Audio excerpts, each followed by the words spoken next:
નમસ્કાર. નિર્માણ ન્યૂઝની વિશેષ રજૂઆત ટુ ધ પોઈન્ટ કાર્યક્રમ સાથે હું છું યજ્ઞ ત્રિવેદી. દર્શક મિત્રો, આજે ટુ ધ પોઈન્ટ કાર્યક્રમમાં ચર્ચા વિચારણા કરવાની છે ફરી એકવાર કોવિડને લઈને. કોરોના રિટર્ન્સ, જે અત્યારે ગુજરાતમાં ટોટલ 1000+ એક્ટિવ કેસ જોવા મળી રહ્યા છે. અમદાવાદની વાત કરું તો અમદાવાદમાં 600+ એક્ટિવ કેસ જોવા મળી રહ્યા છે. સાથે સાથે હમણાં જ જામનગરમાં 7 જેટલા કોવિડ પોઝિટિવ કેસ આવ્યા હોય તેવી પણ વિગતો અત્યારે સામે આવી રહી છે. પ્લસ જ્યારે કોરોનાની વાત કરીએ તો અત્યારે જે પ્રમાણે ડબલ ઋતુ જોવા મળી રહી છે, એટલે કે ડબલ સિઝનનું જે અત્યારે માહોલ છે તેમાં પણ ઘણા બધા લોકોને શરદી, ઉધરસ, તાવ એવી પ્રકારની જે અત્યારે બીમારીઓ જોવા મળતી હોય છે, તેના કારણે દરેક લોકો ઘરે ડૉક્ટર બની જતા હોય છે કે આજે હું એમડી ફિઝિશિયન કે આજે હું પલ્મોનોલોજિસ્ટ છું, પણ તેની સાથે અમે બધું ઘરે જ કરીશું. પણ એવું નથી હોતું. મહેરબાની કરીને ઘરે ડૉક્ટર ના બનો. તમારા જે પણ કોઈ ફેમિલી ફિઝિશિયન હોય કે અન્ય કોઈ પણ ડૉક્ટર હોય તેમની સલાહ લઈને પછી આગળ વધો.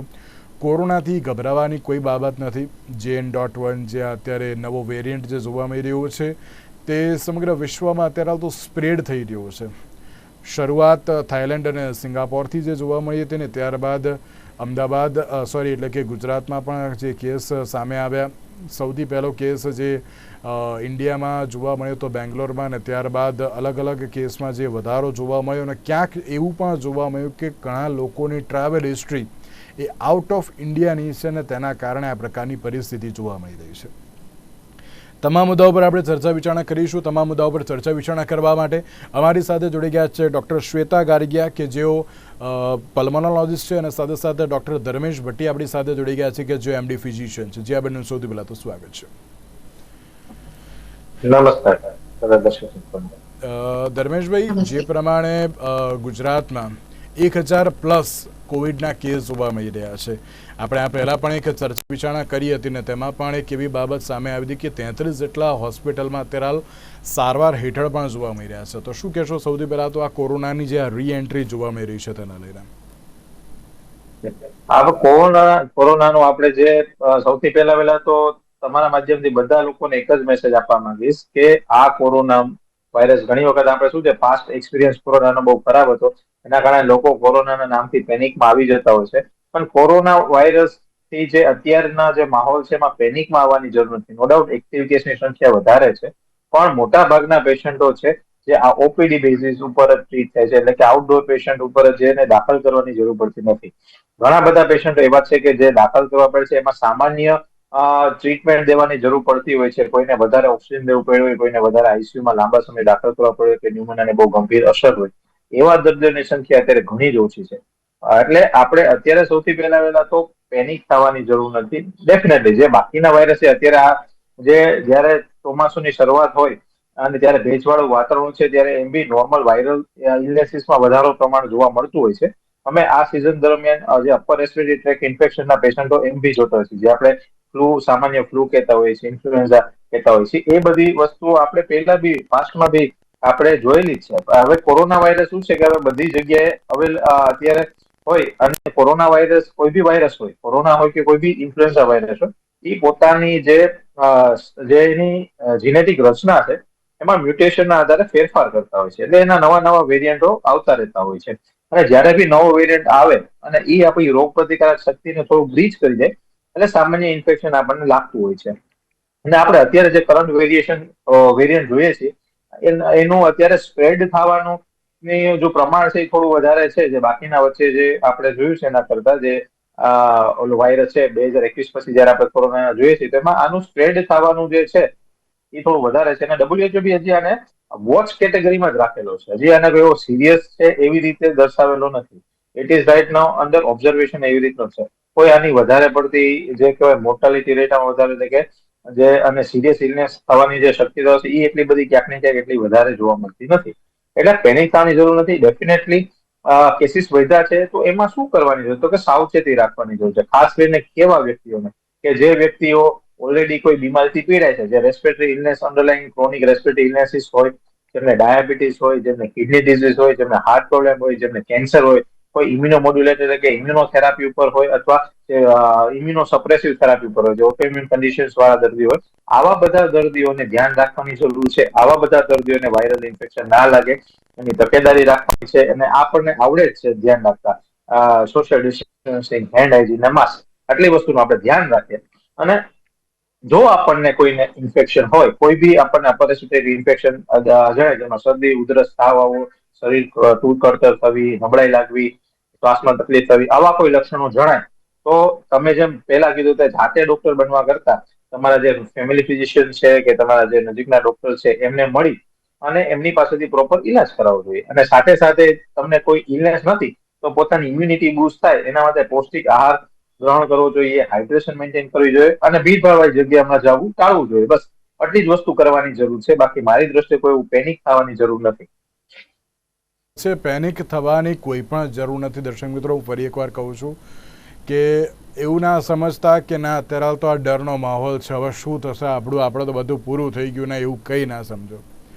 કોરોના આવે છે, વેરિયન્ટ બદલાતો રહેશે અને એમ કે કોરોના આપણી વચ્ચે જ રહેશે. પહેલાં પણ દરેક લોકોને તાવ, શરદી, ઉધરસને બધું થતું હતું. એ વખતે દરેક લોકો એમ કે ના સાવચેતી રાખતા હતા, અને આપણે પણ અત્યારે સાવચેતી રાખવાની છે, બીજું કંઈ જ નથી. શ્વેતાબેન, જ્યારે કોરોનાની વાત કરીએ તો કોરોનાના કેસ તો ક્યાંક સતત વધી રહ્યા છે, પણ તેની સાથે લોકો ક્યાંક એમ સમજી શકતા નથી અમને આ કોરોના થયો છે કે પછી પેલી સિઝનલ અત્યારે તો બીમારીઓ થતી હોય છે તે થયું છે. તેને લઈને ક્યાંક ઘણા બધા સવાલ જોવા મળતા હોય છે. કારણ કે હું હમણાંની જ વાત કરું તો અમદાવાદ સિવિલમાં 10,000 પ્લસ ઓપીડી કેસ જોવા મળી રહ્યા છે. સોલા સિવિલમાં પણ 12,000 પ્લસ જેટલા જે ઓપીડી કેસ અત્યારે તો જે સામે આવ્યા છે, જે મેલેરિયા હોય કે પછી ટાઇફોઇડ હોય તો એવા બધા કેસમાં સામે આવી રહ્યા છે. લોકો એવું સમજે છે કે અમને આ કોવિડ થઈ ગયું છે, પરંતુ એવું છે નહીં. કઈ રીતે આપ તેને પણ અત્યારે સમજાવશો? ઓકે, ધર્મેશભાઈએ બહુ સાચી વાત, તમે અને ધર્મેશભાઈએ બહુ જ સાચી વાત કીધી છે, that we don't have to panic from COVID.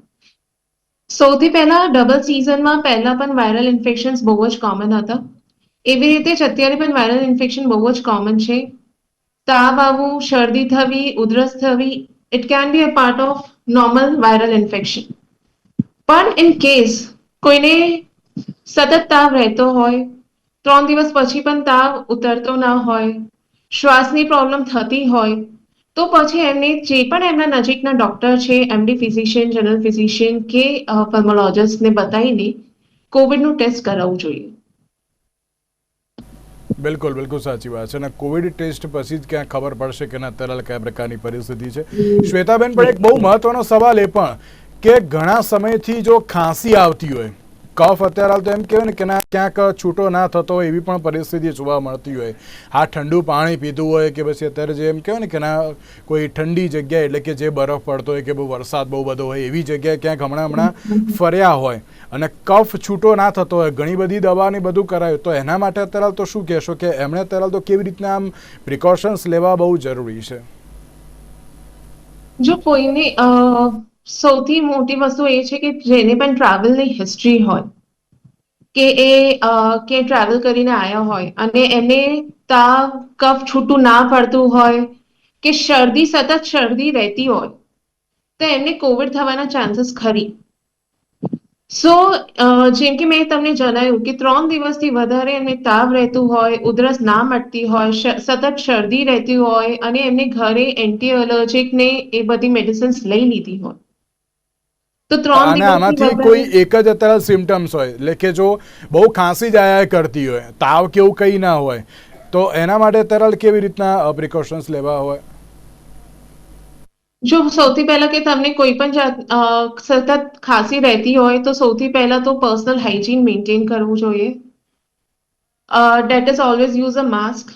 તમે જ્યાં પણ જાઓ હેન્ડ સેનિટાઈઝર યુઝ કરો અને સાથે સાથે જે પણ આસપાસના જે ડોક્ટરને જઈને તમે મળો, કેમ કે સતત ખાંસી રહેવાના બહુ બધા કારણ હોઈ શકે છે. એમાંથી કોવિડ પણ એક કોઝ થઈ શકે છે, પણ એના સિવાય કેમ કે ડબલ સિઝન છે, આ બધી અસ્માની અસર પણ હોઈ શકે છે, આ પોસ્ટ વાયરલ કફ પણ હોઈ શકે છે.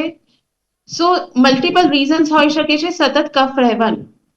તો પોતે એની ઈલાજ કરતા તમે આસપાસ કોઈ પણ ડોક્ટરની સારવાર તમે એકવાર લઈ શકો છો.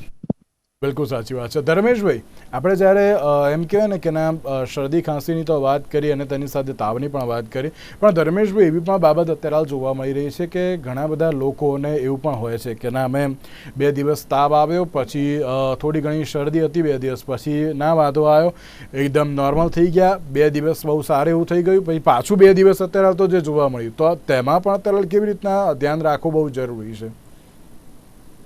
આ તમે જે કીધું એ બહુ કોમન પ્રેઝન્ટેશન છે. લોકોને ઘણી વખત સામાન્ય વાયરલ ઇન્ફેક્શન થાય અને એના પછી એ સેલ્ફ સબસાઇડિંગ હોય છે, એટલે 2-3 દિવસમાં સારું થઈ જતું હોય છે. પણ ક્યાંક ને ક્યાંક જયારે આપણી રોગપ્રતિકારક શક્તિ ઓછી હોય ત્યારે એમાં સેકન્ડરી બેક્ટેરિયલ ઇન્ફેક્શન પાછળથી લાગતું હોય છે, જેના કારણે જે શરદી કફનો પાછો ઊંચો થવો, તાવ પાછો આવવો, આ બધી વસ્તુ થતી હોય છે.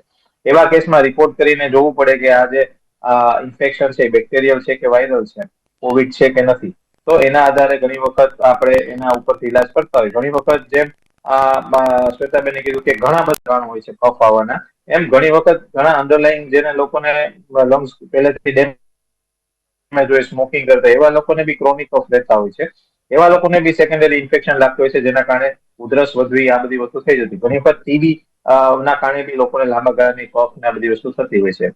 લાંબા ગાળાની એસિડિટીના કારણે બી લોકોને ઘણી વખત લાંબા ગાળાનો કફ રહેતો હોય છે. એટલે કફ થવાના ઘણા બધા કારણો છે, જે વારે વારે ઉઠતો મારે છે. પર્ટિક્યુલર દર્દીના આધારે અમે લોકો ડિસાઇડ કરતા હોઈએ છીએ કે દર્દીને કયા પ્રકારની તકલીફ છે. એની હિસ્ટ્રી ઉપરથી, જરૂર પડે રિપોર્ટ ઉપરથી, એક્સરે અથવા સીટી સ્કેન કરીને અમે જોતા હોઈએ છીએ. અને એના આધારે દર્દીનો જે ચોક્કસ ઇલાજ જે છે કરી શકાય છે અને એમાંથી એને સારું થઈ જતું હોય છે. પણ હા, આ બધી વસ્તુમાં ક્યાંક ને ક્યાંક એક મેસેજ ખાસ આપવા માંગીશ કે અમે જોઈએ બી છે કે લોકો ઘણી વખત જયારે પહેલી વખત જે ડોક્ટરે દવા આપી હોય છે એને દવા રિપીટ કરે રાખે છે અને પછી અમારી પાસે આવતા હોય છે. તો હું એમ કહીશ કે આજે ધારો કે તમને ટાઈમમાં એક વખત દવાનો કોર્સ પૂરો થયો, સારું થઈ ગયું, અને પછી પાછો ઉઠો મારે છે, તો એને દવા રિપીટ કરવા કરતા ફરીથી એકવાર મળી અને એકવાર વધારે એક કહેવાય તપાસ, ઊંડાણપૂર્વક તપાસ કરવી બહુ જરૂરી છે. જેના આધારે આપણે જે છે સચોટ ઇલાજ થાય અને એની સચોટ સારવાર થઈ શકે. એટલે એના માટે તમારે તમારા ફેમિલી ફિઝિશિયન અથવા એમડી ફિઝિશિયન, પલ્મોનોલોજીસ્ટ કે કોઈ બી તમારા નજીકના જે ડોક્ટર હોય એને મળી અને પ્રોપર ઇલાજ કરાવવું અને સેલ્ફ મેડિકેશન અવોઇડ કરવું, that is very important. Shwetaben, અત્યાર સુધી જોયું છે કે આપણે જે પહેલાં આલ્ફા અને જે ડેલ્ટા એ બધા જે વેરિયન્ટ જોયા કે જેમાં મોર્ટાલિટી રેટ ઘણો બધો જોવા મળ્યો હતો એ વખતે પણ, અને અત્યારની વાત કરીએ તો અત્યારે સ્પ્રેડ થાય છે, લોકોને પણ અત્યારે કોવિડ થાય છે, પણ મોર્ટાલિટી રેટ ઘણો ઓછો અત્યારે તો જોવા મળી રહ્યો છે. પણ હમણાંની વાત કરીએ તો હમણાં ગુજરાતમાં સૌથી પહેલો અમદાવાદમાં અત્યારે તો 3જો કેસ એવો જોવા મળ્યો કે જેમાં એક્સપાયર થઈ ગયા હોય વ્યક્તિ. તેમ તો કયા સ્ટેજ ઉપર એ વ્યક્તિ પહોંચી જતો હોય છે અને કયા કયા એવા સિમ્ટમ્સ હોય કે તેના કારણે અત્યારે તો ક્યાંક મૃત્યુ પણ થતા હોય છે? તેમ બહુ જ સારું ક્વેશ્ચન છે. કેટલી વાર પેશન્ટને આવું થાય છે કે નોર્મલ શરદી છે, ઉધરસ છે, તાવ છે કે થોડું ઘણું શ્વાસ ચડતું હોય છે, આ બધું મટી જશે અને એ લોકો કેરલેસ થઈ જાય છે અને કોઈ પણ આસપાસના ફિઝિશિયન કે ડોક્ટરની સલાહ વગર એ લોકો સેલ્ફ મેડિકેશન ચાલુ રાખે છે. હવે જ્યારે પેશન્ટને શ્વાસ ચડવાનું ચાલુ થાય કે કોઈ પણ સિમ્ટમ રિલીવ ના થતું હોય તો પછી એમને ડાયરેક્ટલી ડોક્ટરને બતાવી જવું જોઈએ. કેમ કે પેશન્ટની ઇમ્યુનિટી ઓછી હોય, પેશન્ટને બીજા બધા ડિઝીઝીસ હોય, જેમ કે ડાયાબિટીસ છે, કોઈ કિડની ડિઝીઝ છે કે કોઈને કેન્સર છે, તો એ બધા પેશન્ટમાં રોગથી લડવાની શક્તિ ઓછી હોય છે.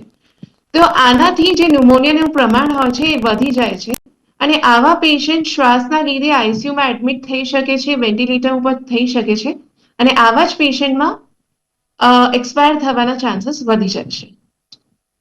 બિલકુલ. અને સાથે જ જે રીતે ડૉક્ટર્સ પણ એમ કહેતા હોય છે કે ના ભાઈ તમે અત્યારે હાલ ઘરે ના ડૉક્ટર બનશો તો હું મહેરબાની કરીને ફરી એકવાર આ જે કહેવાય કે માધ્યમથી હું ફરી એકવાર કહી રહ્યો છું કે મહેરબાની કરીને ઘરે ના ડૉક્ટર બનો. તમારી આસપાસ કોઈ ડૉક્ટર હોય તો તેમની ખાસમાં ખાસ અત્યારે સલાહ લો, તે પણ જરૂરી છે. ધર્મેશભાઈ, ડબલ સિઝન છે અને તેમાં પણ એમ કહેવાય કે હવે સ્કૂલો પણ ચાલુ થઈ ગઈ છે. એમ કહેવાય ને કે ના તે નથી જવું કરીને છોકરાઓને ગમે તેમ કહીને મોકલવા તો પડતા હોય છે. તેમણે ખાસ અત્યારે હાલના સમયમાં કેવી રીતે ધ્યાન રાખવું જોઈએ, કારણ કે એક બાજુ કોવિડ અને બીજી બાજુ ડબલ સિઝન પણ જોવા મળી રહી છે?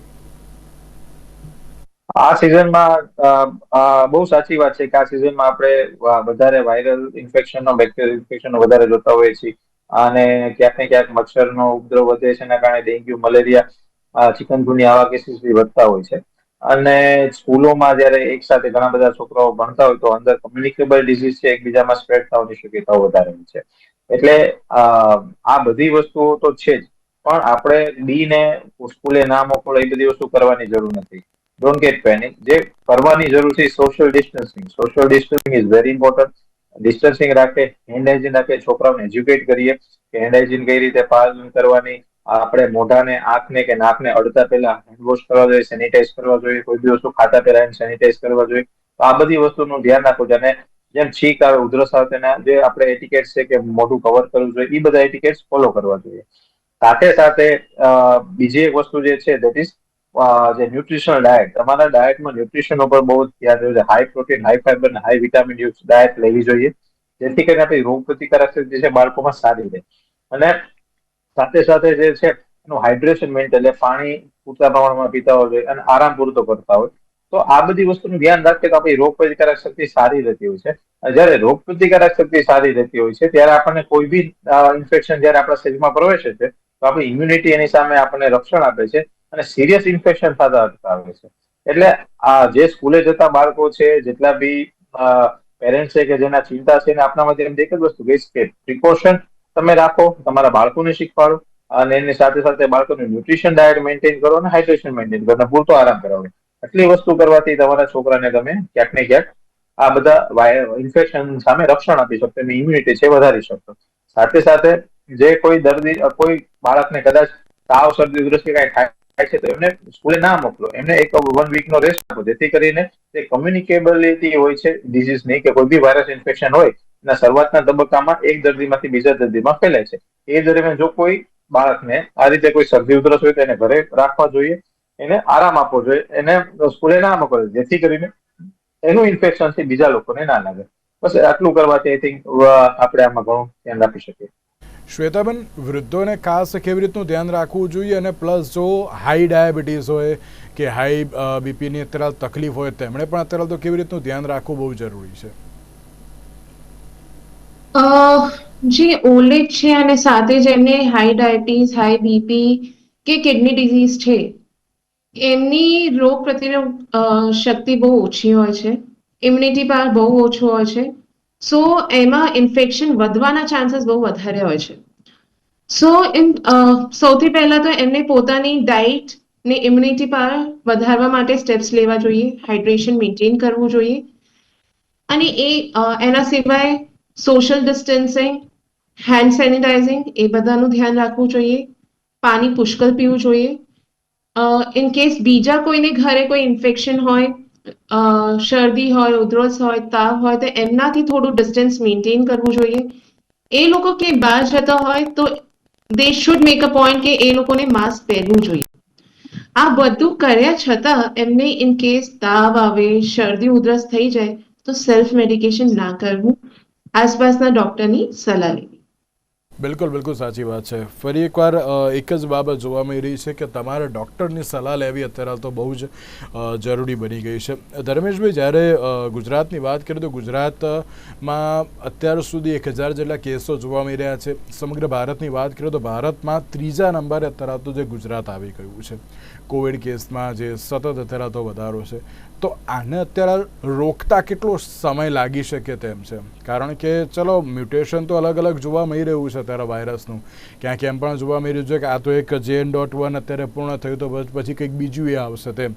પણ આને અત્યારે જો આ જ વેરિયન્ટને અત્યારે રોકવો હોય અને સ્પ્રેડ થતો અટકાવી શકાય ખરી? Is it possible? એટલે આમાં એક જ વસ્તુ છે કે સ્પ્રેડ થતો અટકાવી, અત્યારે ધારો કે જોવા જઈએ તો જે કેસીસ આપણી સામે છે એ આપણને ખબર છે આંકડો, પણ કેટલા કેરિયર છે, કેટલા લોકોમાં વાયરસ છે અને જે બીજાને ફેલાવે છે, જે પોતાને સિમ્ટમ્સ નથી આવતા પણ એમનામાં વાયરસ હોય છે ને બીજા લોકોને આપે છે, તો એવા દર્દીઓની સંખ્યા કેટલી છે જે માપવી ઘણી મુશ્કેલ છે. નંબર 2 કે અત્યારનો વાયરસ એટલો સિરિયસ નથી કે આપણે લોકડાઉન કેવા અત્યંત ગંભીર પગલા લઈને અમને અટકાવવા માટેના કઈ ઓલા કરવાની જરૂર હોય એવું મને લાગે છે. એટલે મારું મંતવ્ય એની સાથે બી નથી. જે વસ્તુ રહી આપણે કેટલો સમય લાગશે સ્પ્રેડ થતા, તો એ આપણે હર્ડ ઇમ્યુનિટી, કોઈ બી કમ્યુનિટી હોય, ધારો કે આપણે ગુજરાતની વાત કરીએ કે અમદાવાદની વાત કરીએ તો અમદાવાદના લોકોમાં આ વાયરસ સામે જે લડવાની જે ક્ષમતા હોય, બરાબર, એનો જે ઇમ્યુનિટી પાવર છે એ કેટલો છે એના ઉપર આધારિત હોય કે આ વાયરસ કેટલા સમય સુધી સ્પ્રેડ થશે. ઘણી વખત હર્ડ ઇમ્યુનિટી સારી હોય તો બહુ લાંબા સમય માટે વાયરસ ફેલાતો ના હોય અને થોડા ટાઈમમાં એ કંટ્રોલમાં આવી જતો હોય છે. એટલે અત્યારે જોવા જઈએ તો ઈ કેવું ઘણું મુશ્કેલ છે કે કેટલો સમય સુધી આ વાયરસનો સ્પ્રેડ હજી થશે અને કેટલો સમય સુધી આપણે આ બધા કેસીસ જોવા પડશે. પણ હા, ડેફિનેટલી જો આમાં આપણે જે એક વસ્તુ કરી શકીએ છીએ સોશિયલ સિટીઝન આપણે પોતાની રીતે, તો કે દેટ ઇઝ મેં તમને જે પેલા કીધી રીતે આપણને શીખવાડ્યું છે કોરોનાએ કે સોશિયલ ડિસ્ટન્સિંગ, હેન્ડ હાઇજીન અને જે છે તમારું ઇમ્યુનિટી બુસ્ટર રાખવાનું કામ કરે, પોતાના vaccination schedule up to date રાખે અને ક્યાંક ને ક્યાંક જે હાઈ રિસ્ક પોપ્યુલેશન છે, નાના બાળકો છે, વૃદ્ધો છે, જે ઓલરેડી ડાયાબિટીસ, બીપી અને જે ક્રોનિક લંગ ડિઝીઝીસ, કેન્સર અને ઓટોમ્યુન ડિઝીઝ જેવા ક્રોનિક બીમારીઓથી પીડાય છે, આવા લોકો જો પ્રિકોશન્સ રાખશે, માસ્ક ને વધારે પહેરશે અને ભીડભાડવાળી જગ્યાએ જવાનું અવોઇડ કરશે, સોશિયલ ગેધરિંગ ઓછું કરશે, તો ક્યાંક ને ક્યાંક એવા લોકોને આપણે ગંભીર બીમારી આવતા આપણે અટકાવી શકીએ. અને બધા લોકો જયારે એક કમ્યુનિટી જયારે હાઇજીન ને આપણે બધું ડાયટ ને બધું ફોલો કરે તો તેની ઓવરઓલ ઇમ્યુનિટી વધે છે અને વાયરસ બી સ્પ્રેડ થતો અટકે છે. એટલે મેસેજ ઇઝ વેરી સિમ્પલ. તમે આજે કોરોના જે શીખવાડ્યું છે એ જ આપણે પાછું કરવાનું છે. ખાલી એક જ વસ્તુ છે, ફરી એક વખત કહીશ કે પેનિક થવાની જરૂર નથી. Don't get panic, just educate yourself, educate your childrens and આજુબાજુના લોકોને એજ્યુકેટ કરો, તમે એજ્યુકેટ થાવ અને પ્રિકોશન રાખો. બિલકુલ સાચી વાત છે. એક વસ્તુ જો છે ને એમ યાદ આવે કે પહેલાંના જમાનામાં દરેક જે મા બાપ હતા અને જે દાદા દાદી હતા એ લોકો એમ કહેતા હતા ભાઈ ઘરમાં આવો ને એટલે પહેલાં છે ને હાથ પગ ધુઓ અને પછી કોઈ અત્યારે કોઈ જેને જગ્યાએ અડો જમો કે એવું કંઈક પછી પહેલાં તમે હાથ પગ ધુઓ. એ ક્યાંક આપણે શીખ્યા નહીં તો આ કોરોનાએ ફરી એકવાર શીખવાડી દીધું તેવી પણ પરિસ્થિતિ જોવા મળી રહી છે. શ્વેતાબેન, એક લાસ્ટ એન્ડ ફાઇનલ મેસેજ આપના તરફથી દરેક લોકો માટે. કોરોના હવે આપણા વચ્ચે જ રહેવાનું છે, સો આપણે શીખવાની જરૂર છે હેન્ડ હાઇજીન, સેલ્ફ પ્રોટેક્શન અને સોશિયલ ડિસ્ટન્સિંગ.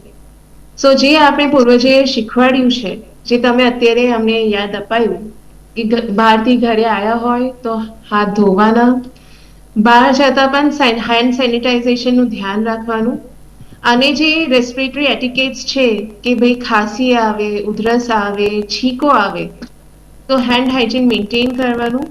સો એનાથી જ આપણે પોતાની સેફટી વધારી શકશું. સો કોવિડ હવે આપણા રૂટીન લાઈફનો એક ભાગ બની જશે જલ્દી. બિલકુલ બિલકુલ સાચી વાત છે. આપ બંને અમારી સાથે જોડાયા, બંનેનો ખૂબ ખૂબ આભાર. તો દર્શક મિત્રો, કોરોનાની જે રીએન્ટ્રી તો અત્યારે હાલ જોવા મળી રહી છે, પણ તેની સાથે ગભરાવાની કોઈ જરૂર નથી. માત્ર ને માત્ર સાવચેતી રાખવાની જરૂર છે. ફરી એકવાર જેમ કહે ને કે માસ્ક પહેરવાનું, પછી તેનું સોશિયલ ડિસ્ટન્સનું પાલન કરવાનું, હેન્ડ હાઇજીન રાખવાના, ગાડી લઈને જાઓ, એક્ટિવા લઈને જાઓ, બાઇક લઈને જાઓ કે ગમે તેમાં જાઓ, પણ અત્યારે એમ કહે ને કે એક સેનિટાઈઝર જોડે રાખવું બહુ જરૂરી છે. જો અત્યારે કોઈને શરદી, ખાંસી કે છીંકનો અત્યારે હાલ બહુ પ્રોબ્લેમ હોય તો તેમને પણ એમ કે તેમનાથી પણ થોડું ડિસ્ટન્સ રાખવો બહુ જરૂરી છે, કારણ કે એ અત્યારે તો સિમ્ટમ્સ આપણને ના લાગે તેનું પણ અત્યારે ખાસ તકેદારી રાખવાની જરૂર છે. ડરશો નહીં, કોઈ ડરવાની બાબત નથી, માત્ર ને માત્ર સાવચેતી રાખવાની જરૂરિયાત છે. આજના વિશેષ કાર્યક્રમ મને આપશો. નમસ્કાર.